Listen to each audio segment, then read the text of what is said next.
Yolanda residia com a avó em uma pequena cidade rodeada por florestas. A natureza na região era incrível e a garota amava ir correndo até o rio nas primeiras horas da manhã para nadar. Esses banhos a deixava de bom humor. Yolanda continuou nadando assim até o final do outono, mas quando sua avó faleceu, a tristeza tomou conta dela e ela passou a chorar o tempo todo, deixando de ir ao rio. Leandro apareceu na vila depois de ter sido enviado para lá pelos pais como uma punição. Ele perdeu completamente o controle, começou a faltar nas aulas da faculdade, foi rude com os pais e frequentemente bebia com seus amigos. Na reunião da família, foi decidido que ele passaria o verão com a avó no campo, onde certamente se tornaria mais humilde e repensaria seu comportamento, mas no campo, o rapaz não mudou seu comportamento.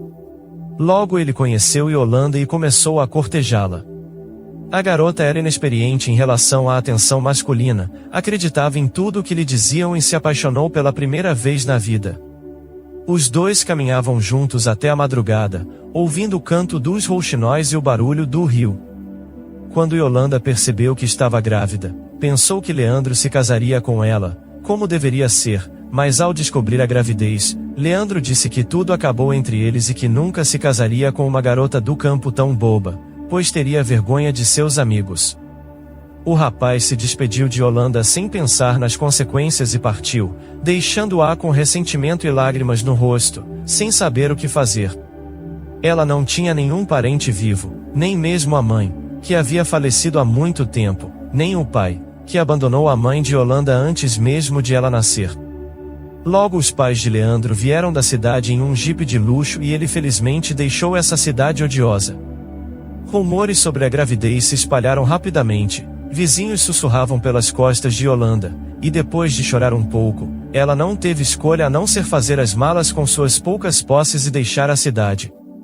No final do ensino médio, Yolanda foi treinada como costureira e conseguiu um emprego em uma fábrica de costura na cidade. Agora, pelo menos, ela tinha algum trabalho, e o mais importante, foi autorizada a viver em um dormitório onde poderia pagar aluguel mínimo. O quarto era bom e iluminado e reformado, e havia uma excelente biblioteca com sala de leitura perto do dormitório, onde ela poderia trabalhar no computador. Yolanda percebeu imediatamente que os computadores eram o futuro do mundo, então estudou duro em gráficos de computador todas as noites, ficando acordada até tarde. No começo ela estudou lições grátis e depois começou a comprá-las. Ela queria aprender o mais rápido possível, já que a renda nesse campo era muito maior e o trabalho era muito interessante. A garota vivia muito modestamente, economizava em tudo, não ia a lugar nenhum e sempre recusava as ofertas de seus colegas para ir ao cinema. Economizando algum dinheiro e pedindo emprestado à sua amiga Thaís, ela fez um bom curso em gráficos 3D para criar diferentes objetos virtuais e personagens de jogos. Mesmo que Yolanda nunca tenha jogado jogos de computador antes e ainda não estivesse confiante em suas habilidades, ela viu um anúncio em um ônibus e se propôs a dominar a habilidade. Alguns meses se passaram e Yolanda recebeu um certificado de treinamento e conhecimento suficiente, como ela pensou, para procurar um emprego como artista 3D. Ela precisava de um emprego remoto, já que restava cada vez menos tempo antes do nascimento do bebê e ela não teria como sair para trabalhar. Yolanda teve dificuldades para encontrar um emprego, pois nenhum empregador aceitava contratar em meio período. Mesmo assim, ela decidiu continuar trabalhando na fábrica como artista 3D iniciante, mesmo sabendo que não receberia um salário adequado. Com sorte, Yolanda encontrou um emprego adequado, mas precisou fazer um empréstimo para comprar um computador e conectá-lo à internet. No início, ela teve dificuldades em administrar o tempo e às vezes chorava por causa das tarefas. Mesmo com pouca experiência e conhecimento, Yolanda se esforçou para aprender, e com trabalho duro e boa memória, começou a ter sucesso. Ela também teve um filho, Gael, que era um bebê forte e vocal, mas não incomodava Yolanda depois de ser alimentado. Poucos meses depois do nascimento de Gael, Yolanda já estava criando modelos 3D para publicidade, lojas online e jogos de computador, além de ter um bom senso de estilo. Seu empregador ficou satisfeito com sua habilidade em cumprir prazos e trabalhar rapidamente, o que aumentou sua renda.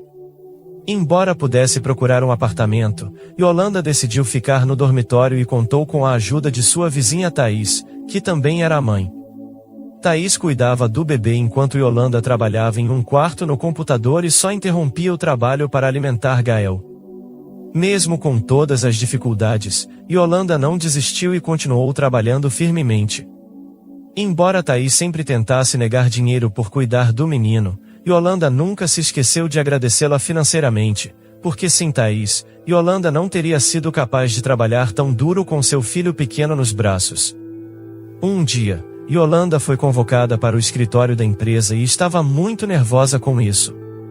Descobriu-se que em uma das filiais da empresa localizada em outra cidade, as coisas estavam indo muito mal. Os prazos não estavam sendo cumpridos e os clientes estavam indo embora um após o outro. Além disso, a rotatividade de funcionários não permitia organizar adequadamente o processo. Os executivos já haviam percebido que Yolanda tinha habilidades surpreendentes não apenas em modelagem 3D, mas também em liderança, e decidiram promovê-la e enviá-la para a filial como chefe do departamento de arte. No início, Yolanda entrou em pânico porque nunca havia feito nada parecido antes e estava com medo de não conseguir lidar. Além disso, ela não tinha ideia de como viveria em outra cidade com um filho pequeno. O chefe de Yolanda garantiu que ela não precisaria se preocupar e que ela tinha todas as qualificações necessárias, já que em tão pouco tempo ela havia amadurecido como profissional e ganhado experiência. A questão da moradia também foi resolvida rapidamente, pois descobriu-se que um apartamento já havia sido alugado para ela na cidade, para que pudesse morar lá com seu filho e uma babá. Yolanda teve suas dúvidas, mas de repente se acalmou e decidiu que de qualquer forma, não perderia nada se tentasse, porque sempre poderia voltar. Ela apenas pensou que seria bom se Thaís concordasse em se mudar com ela, já que o marido trabalhava em regime de rodízio por meio ano e raramente voltava, e juntas elas se divertiriam mais, especialmente porque Thaís havia se tornado como uma irmã para Yolanda. A mulher também percebeu o quão bem tudo estava funcionando e quais oportunidades se apresentavam. Se Leandro tivesse se casado com ela, isso pode não ter acontecido.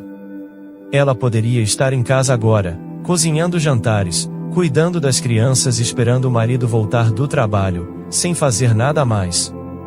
Quando voltou para casa, Yolanda conversou com Thaís sobre tudo.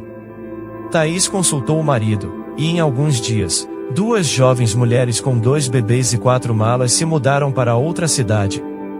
7 anos se passaram, e Yolanda gerenciava com sucesso a filial e seu trabalho lhe trazia alegria e prazer. Ela concluía contratos, conduzia negociações e supervisionava o trabalho dos chefes de departamento. Além disso, ela se formou na universidade. Embora Yolanda não tenha mudado muito em aparência, internamente ela se tornou uma pessoa completamente diferente, forte e independente, exigente consigo mesma e com os outros. Thaís morava perto de Yolanda, em sua própria casa com 5 quartos. Após o nascimento de sua tão esperada filha, ela se dedicou totalmente aos filhos, enquanto o marido continuava a trabalhar em turnos para sustentar a família. Thaís frequentemente repreendia Yolanda por só trabalhar e não pensar em sua vida pessoal, dizendo que ela deveria sair em encontros e receber flores de homens.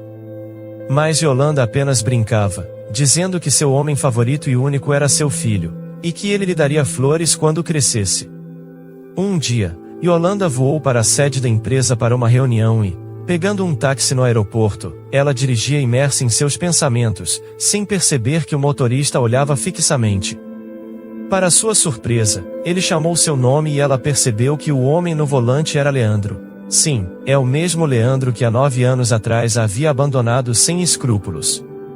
Leandro olhou para Yolanda e se perguntou como uma simples garota do campo havia se tornado uma dama tão deslumbrante. Sem hesitar, ele ofereceu arrogantemente encontrarem um café para conversar, lembrar do passado e talvez recomeçar tudo de novo, porque eles se amavam anos atrás. Yolanda apenas sorriu indulgentemente e respondeu que seu presente era bastante satisfatório e que ela não tinha nenhum desejo de voltar ao passado. Yolanda percebeu que Leandro não amava ninguém além de si mesmo e que o único sentimento que ela tinha por ele era a pena. Depois de contar tudo isso ao atônito Leandro, Yolanda pagou a taxa, acenou adeus e saiu do carro. Ela decidiu não contar nada a Leandro sobre seu filho, porque mesmo agora ele não perguntou nada sobre ele.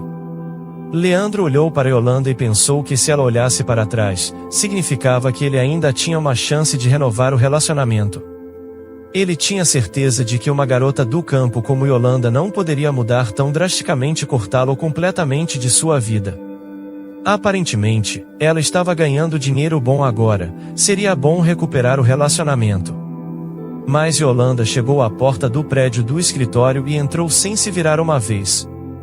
Leandro ficou por um tempo esperando que Yolanda logo saísse e precisasse de um táxi novamente. Ele olhou tristemente para a janela do carro. Leandro já foi rico, mas então seu pai foi demitido e sua família perdeu tudo o que tinham. Yolanda não tinha nada além de beleza em uma casa velha no campo. No entanto, sua vida acabou sendo tão boa que ela podia se dar ao luxo de contratá-lo para olhar para ele de cima e ir embora sem olhar para trás. Os pensamentos infelizes de Leandro foram interrompidos pelo operador que lhe entregou um novo pedido. Leandro suspirou amargamente e seguiu para o próximo passageiro. Essa história nos mostra que mesmo diante das adversidades, podemos encontrar força dentro de nós mesmos para superá-las e crescer. É importante estar aberto às experiências que a vida nos apresenta e enxergar cada situação como uma oportunidade de aprendizado e crescimento pessoal. Em resumo, essa história nos inspira a acreditar em nós mesmos e em nossas capacidades, mesmo diante dos obstáculos que a vida nos apresenta. Devemos sempre buscar o nosso melhor e estar abertos às lições que a vida tem para nos ensinar. Se você gostou dessa história, deixe aqui nos comentários a sua opinião, e claro, deixe seu like e se inscreva. Ative o sininho das notificações para não perder nenhum vídeo. Um forte abraço e até logo!